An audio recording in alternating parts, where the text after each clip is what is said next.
The soft, rhythmic whisper of sandpaper on wood was the only sound in the garage.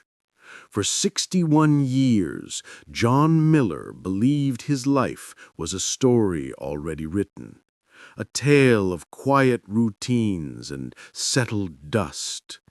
He never planned for a second act, but in the silent, forgotten corners of this very garage, buried under a lifetime of what he thought was clutter, a secret was waiting to be found.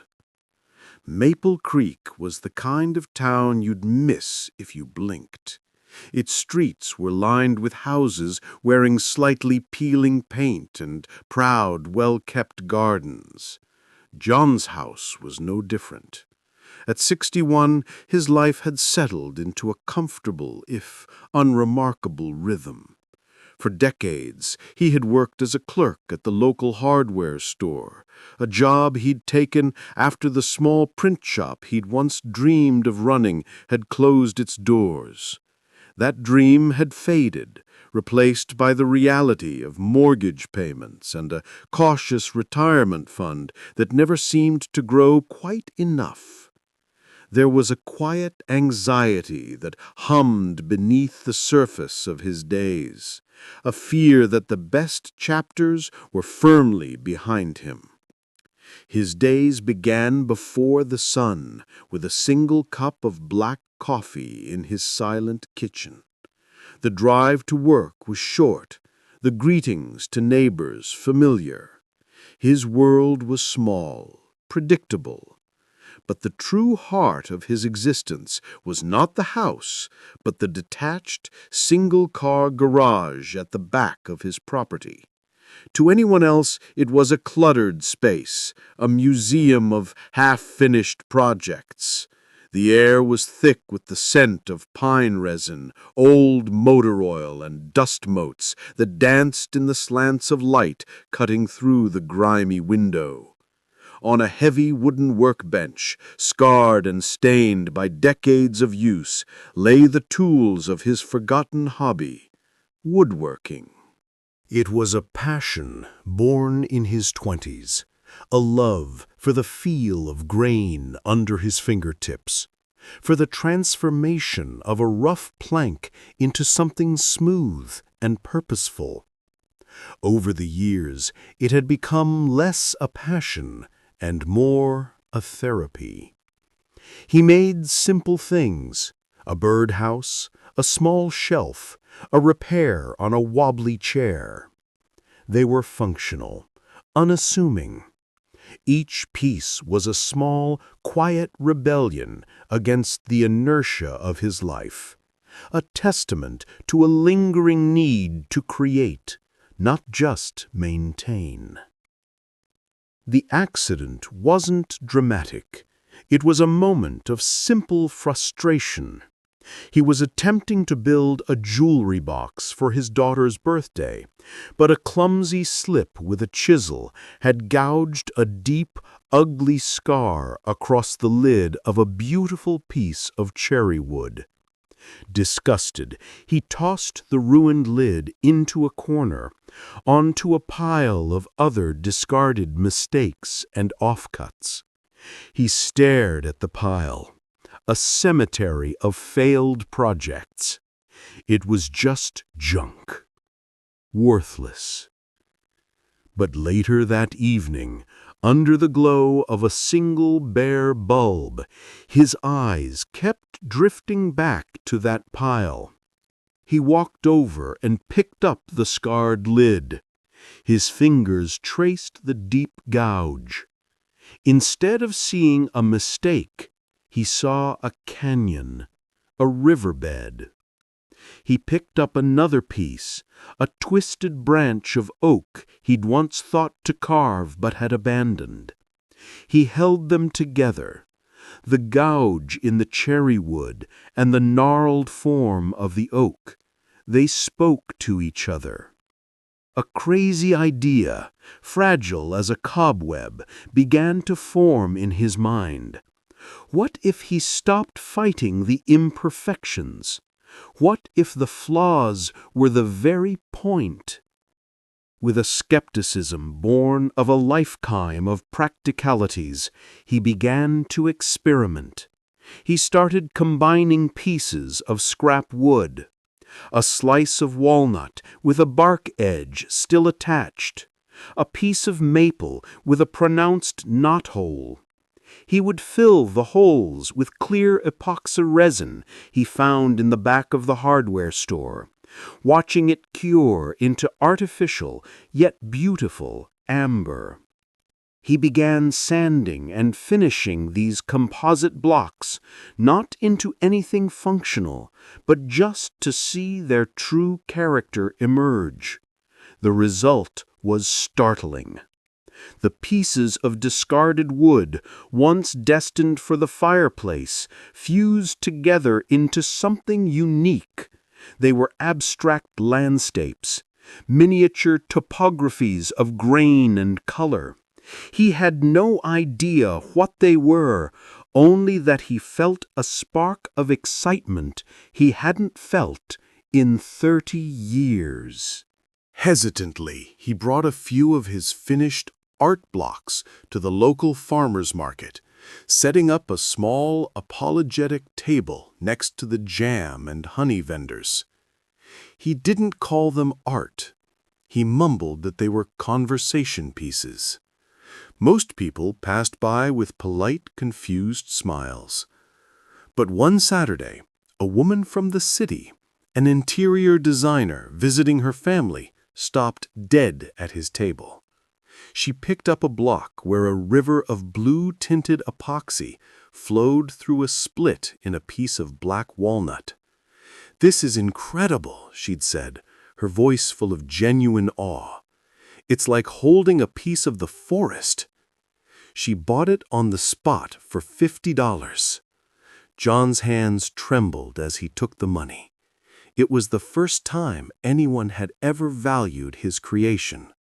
That single sale was a tiny crack of light. He started an Etsy shop, a process that involved weeks of frustration, squinting at his computer screen, and asking his granddaughter for help. The name was simple: Miller's Woodscapes. Orders began to trickle in. One a month, then two. He reinvested every dollar, buying better sandpaper, higher quality resin. His garage, once a sanctuary of solitude, became a factory of one. The obstacles were constant. The resin was temperamental, sometimes bubbling and ruining a week's work. The sawdust infiltrated everything in his house. His brother, visiting for Thanksgiving, had chuckled, "Still playing with your blocks, John? When are you going to get a real hobby?" The words stung, feeding the deep-seated doubt that this was all a foolish fantasy. The breakthrough came quietly. A popular design blog, constantly searching for unique artisan-made home decor, stumbled upon his Etsy shop. They featured his epoxy and wood geodes in a post titled "Hidden Treasure," the 61-year-old artisan reshaping modern design. Overnight, his shop exploded. His inbox flooded with orders. A high-end furniture store in New York contacted him for a custom, large-scale commission. The hidden business was hidden no more. The financial change was profound, erasing decades of worry in a few months. But the real transformation was in John himself. The slump in his shoulders disappeared. There was a new light in his eyes, a confidence in his voice when he spoke about his work. He looked around his garage, now a bustling, organized workshop, and saw not a clutter of junk, but a repository of potential. He realized that for all those years he had been looking for his purpose in the outside world, in the right job or the big break, when it had been right here, in the piles of his so-called failures. He had spent a lifetime sanding away the imperfections, trying to make things smooth and normal, when his true gift was in seeing the beauty in the cracks and the scars.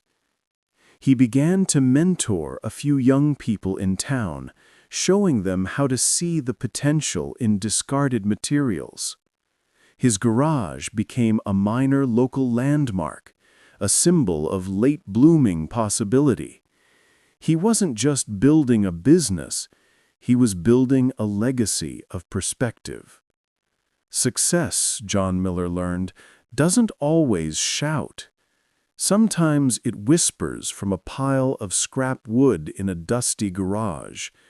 It's not about a grand ambition that drives you forward, but about paying profound attention to the small, overlooked things right where you are. Wealth and purpose weren't destinations to be reached.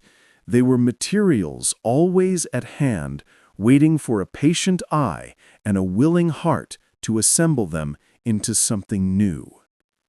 At 61, John had not just built a business, he had finally unearthed the man he was always meant to be. The hum of the industrial air filtration system was a new sound in the garage. It had replaced the profound silence, and John found he didn't miss the quiet. The space was now a symphony of purposeful noise. The low whir of the dust collector, the precise buzz of his new orbital sander, the gentle simmer of a fresh batch of epoxy resin in its warming bath. The cluttered museum had transformed into a clean, efficient workshop.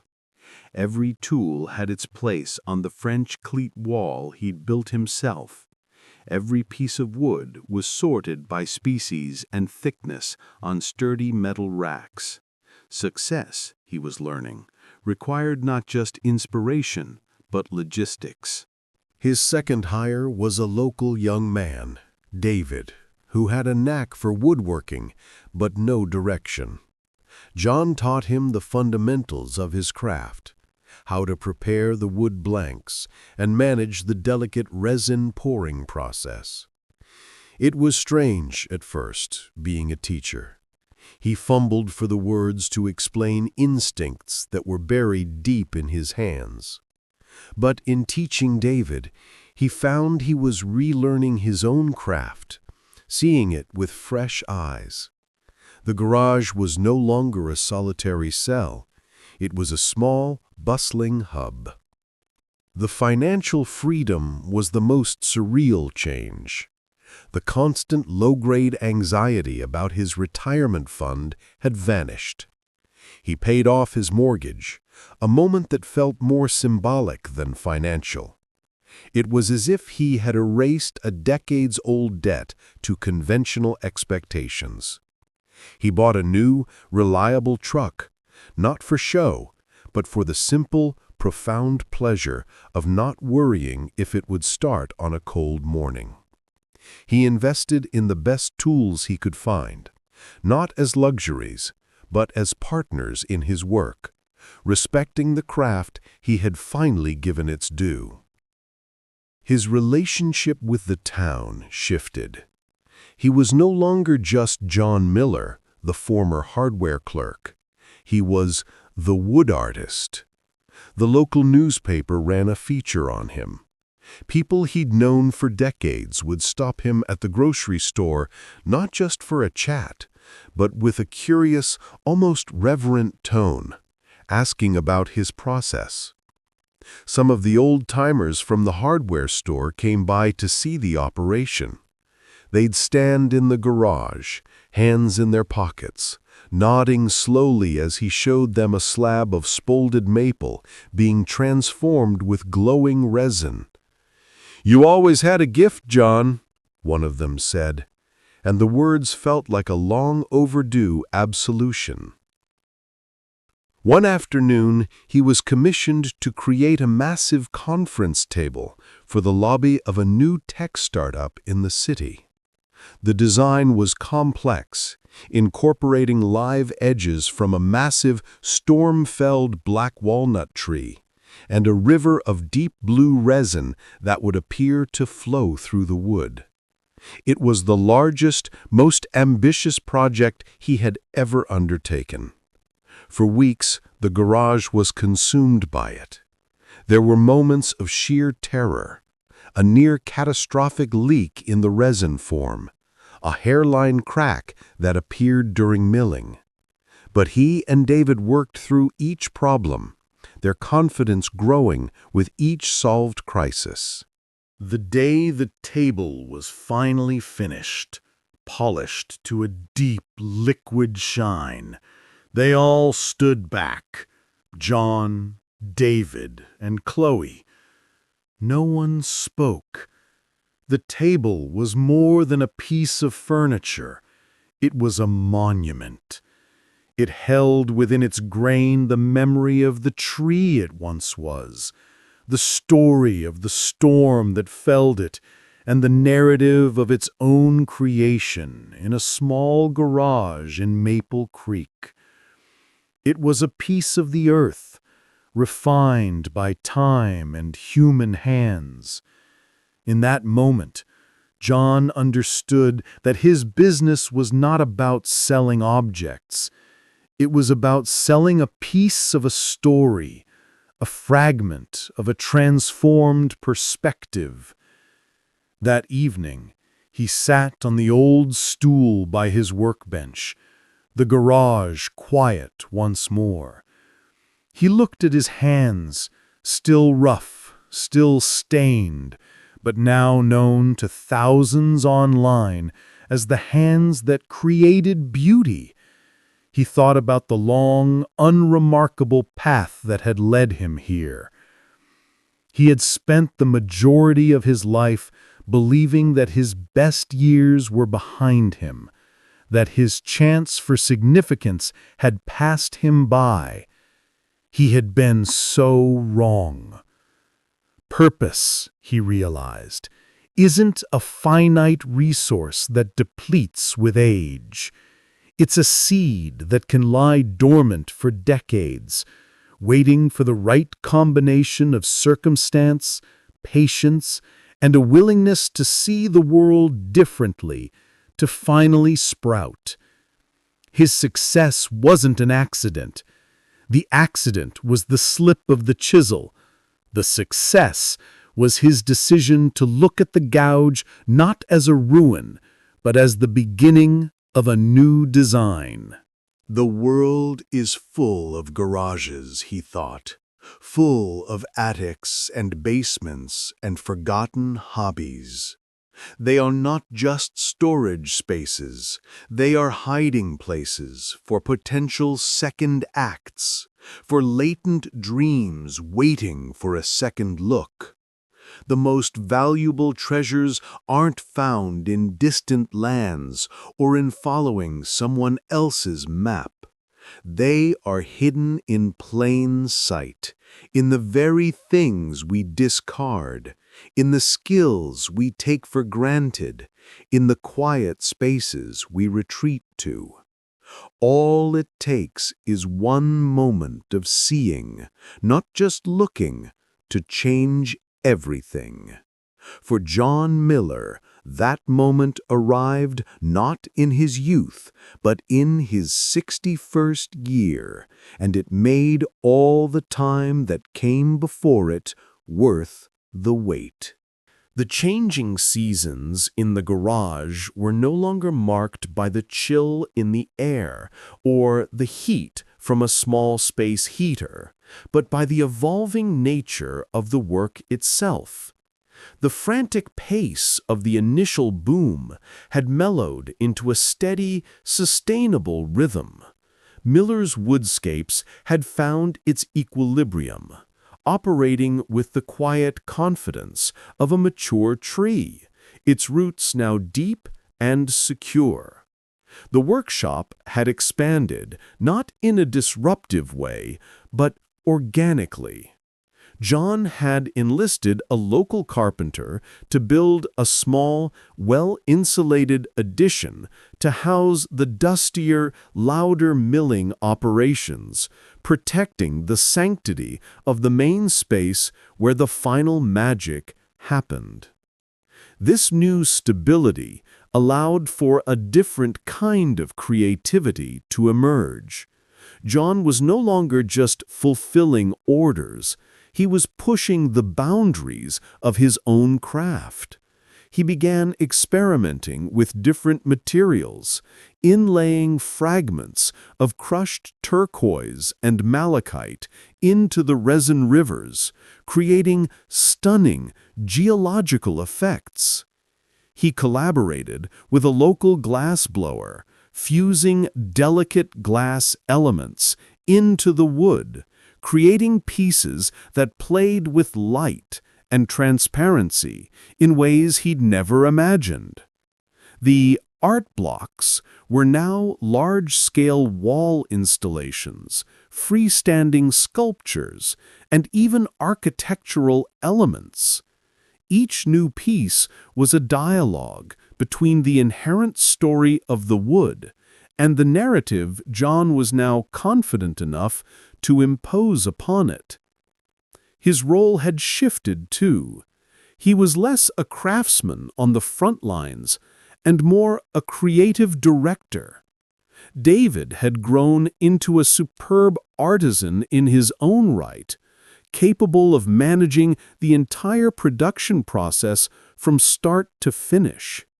Chloe had turned the online presence into a powerful brand, launching a successful line of smaller, more accessible items like resin and wood coasters and bookends that helped fund their larger, more ambitious art projects.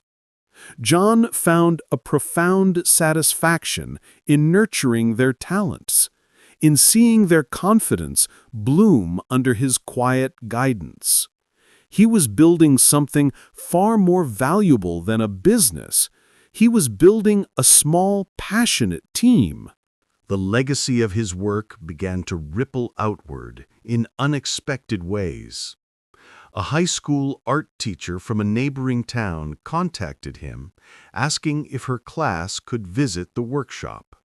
John, initially hesitant, agreed. The day a dozen wide-eyed teenagers filed into his garage was a revelation.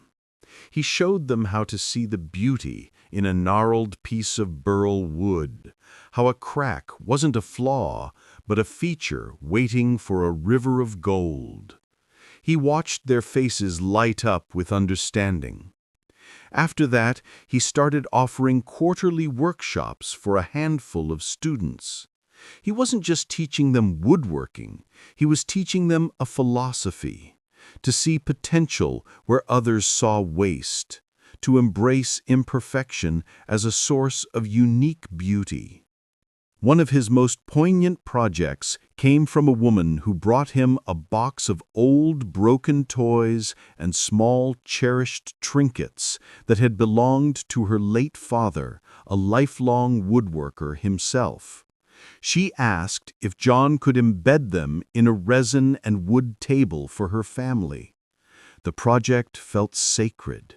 He worked with a reverence usually reserved for a place of worship, carefully arranging the tiny, memory-soaked objects, a worn-down toy car, a favorite pipe, a cracked watch face, suspending them in a clear resin sea within a frame of rich, dark walnut.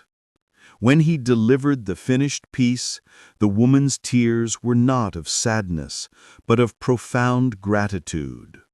She was seeing her father's life, his passions, preserved and honored. John realized then that his work had become a vessel for other people's stories, a way to heal and remember. He was no longer just an artisan, he was a keeper of memories. Sitting in his garage one evening, the golden hour light streaming through the now clean window and illuminating the dancing dust motes, no longer just dust, but the glittering byproduct of creation, John reflected on the winding path of his life.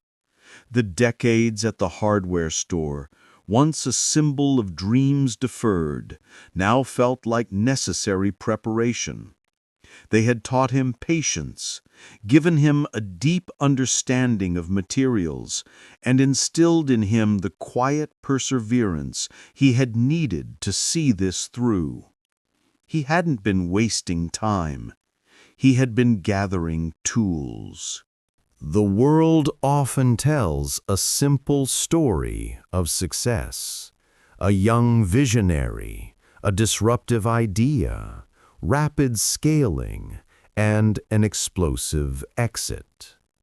John's story was a different kind of parable. It was a story of slow fermentation. It was about the power of a hobby, not as a distraction, but as a seed of a future self. It was about the courage to take that seed, nurtured for decades in the dark soil of ordinary life, and finally allow it to break into the sun. His success was not a rejection of his old life, but a fulfillment of it. Every splinter, every failed project, every quiet hour spent sanding in the lonely garage had been a step on the path to this moment. The wealth, the recognition, the security, they were all wonderful. But the true prize was the quiet, unshakable knowledge that it is never too late. It is never too late to rediscover who you are. It is never too late to look at the scraps of your life, the pile of perceived failures and forgotten dreams, and see not junk, but the raw, beautiful, and unique materials for building a masterpiece.